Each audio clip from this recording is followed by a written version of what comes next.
Okay, everybody, this is E. Marcel Petito, Sports Inquirer, and we're joined once again by head coach of Georgia Tech Volleyball, Michelle Collier. Michelle, thank you for joining us. Just overall impressions of the team's last two matches. You're on the road, split them. We'll start with the Arkansas contest. Fell 3-1. Just what were your thoughts on the match overall, and or what led to the struggles against the Razorbacks? Yeah, no, one a great team on the other side. I think that they played really well. They were pretty solid with their attacking. I don't think our defense was as effective as it needed to be to challenge them. So a match where we struggled a little bit. I think our serve receive and then just a lot of hitting errors. So just a very uncharacteristic match for us when it comes to that. But obviously they were putting pressure on us. We didn't play as comfortable. So I think that was something that we needed to learn from. I think that we had our chances in the third set. We were up a few points as well. I think similar to the Ohio State match, we just couldn't really come on the other side on that third game, and then just kind of lost momentum a little bit. But I think that a match that made us grow a lot, made us dig deep and figure out some things that we need to do as individuals and as a team to compete at the level that we want to compete at. And I was happy to see that we responded to that our next time around. So it was just a match where we weren't our best, but I think that the team on the other side also competed really well against us. What is a statistic or something I'll say doesn't concern you more, or something that you're aware of that leads to maybe the team not doing as well? In Arkansas, against them, you hit only 21%, but you allowed them to hit 31%. Which Mhm. one of those statistics you think is more of an indicator of we're not really achieving what we want to on the court or executing like we want to? Yeah, I mean, definitely a high hitting percentage like that. I mean, teams are going to be hard to stop if they're hitting that efficient. So our defense needed to be more efficient, and just our passing. I think that we didn't pass as well. We're usually up at 60-70% of our passes and our side out. We're about 40, I think, that match. So 40-50. So it's just not a match where we sided out great. So we allow them to score strings of points there. And then when you're not defending at the level that you need to be defending, then it's hard. You're playing catch up the whole time. So I think that those were the two main things for us. You're able to rebound a few days later at Georgia, getting a win over your rival, the Bulldogs. What about that matchup? Seems like the aggression was high from the beginning, just didn't take anything to chance. What about your approach to that contest and emerging with the sweep? Yeah, I think for us, it was just after Arkansas, we had conversations as a team and them and as individuals as well with our players, and we talked about some of the things that we wanted to see changes and us do better the next time that we played. Luckily, it was Georgia, so there was added there was some added energy there to that, but. Just great to see how they responded. I mean, Georgia has been having a great preseason, so they're on a roll, and they played NC State really well a couple nights before us. So just glad to see that we were able to focus on some of the things we talked about. We put to action a couple of the things that we talked about, and we grew. And we're still trying to figure out ourselves as a group. As a team, I think that we need to create a little more consistency in our performance, but I think that we're growing a lot. And it was great to see us responding to that type of challenge. Yeah, and did you like the team being in that type of environment and responding to it?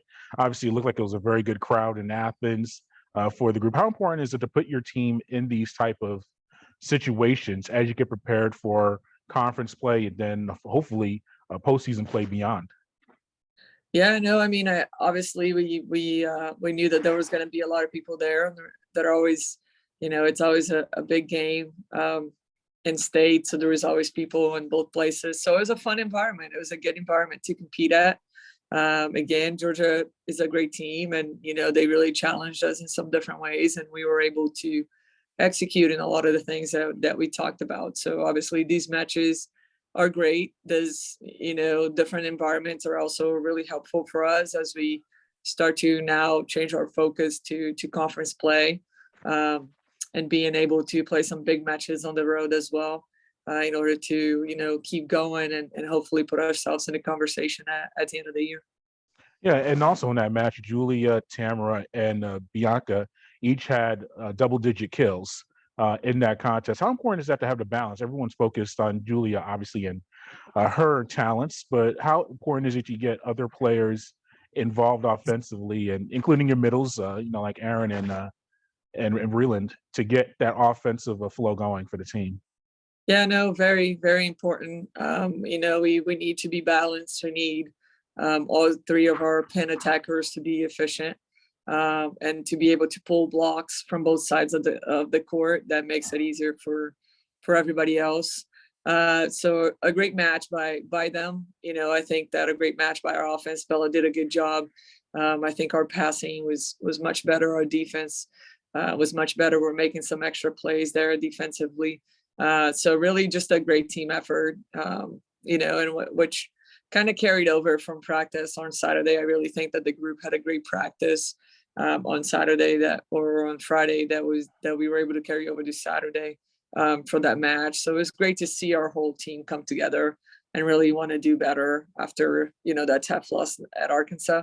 So great to see a balanced offense. It is what we're going to have to do to win matches in our conference. We need everybody efficient, and we need them killing balls, and we need to distribute the ball in an efficient way. So I was happy with that we were able to do that against them and make ourselves harder to defend, and hope to continue to keep getting better on that side of it.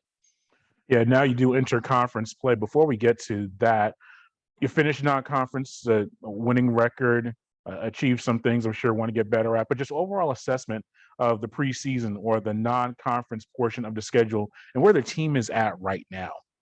Yeah, no, I think we're right where we're supposed to be. Like I said, I know we talk about, there were some key positions there that were restarting, and people are playing new roles. And so I think we have had different types of challenges with our schedule. And we responded to them, and some of them we're definitely going to learn from and put ourselves in better situations coming conference. But just very pleased with how we're working, our work ethic. I think where we are mentally, where we want to do with our season, and we're getting better and better together. So it's been fun to see their growth, everybody, and I'm looking forward for us to keep challenging ourselves and take what we learned from preseason and be able to apply it in conference. How much do you watch of the other conferences, particularly the ACC? Do you just look at the scores, see some stats? Do you follow the other teams before you get into conference play, or you're so focused on your own activities that you really can't see what's going on with the other teams?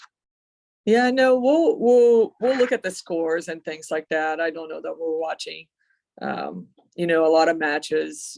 Some of them are on TV, a little more accessible, so we would be we've seen a couple of those, but mainly obviously focused on our team, but paying attention to the conference and what they're doing, because everything that everybody does this preseason, kind of we all bring it over to our conference season. So it is important for the ACC to come in with a good record and come in with some good RPI win and matches. And I think everybody has really been doing a great job this preseason. And I'm looking forward to a competitive conference season now. Now you have Wake Forest coming up and Virginia Tech, but we'll stick with the Demon Deacons.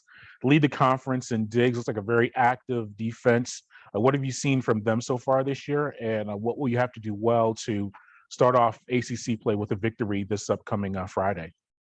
Yeah, no, Wake, even last year, they were already playing really good. So I feel like their coaching staff is doing a great job developing them and making them better in our conference. I believe they won their last two matches, both sweeps. And so I know they're going to come over with some great momentum.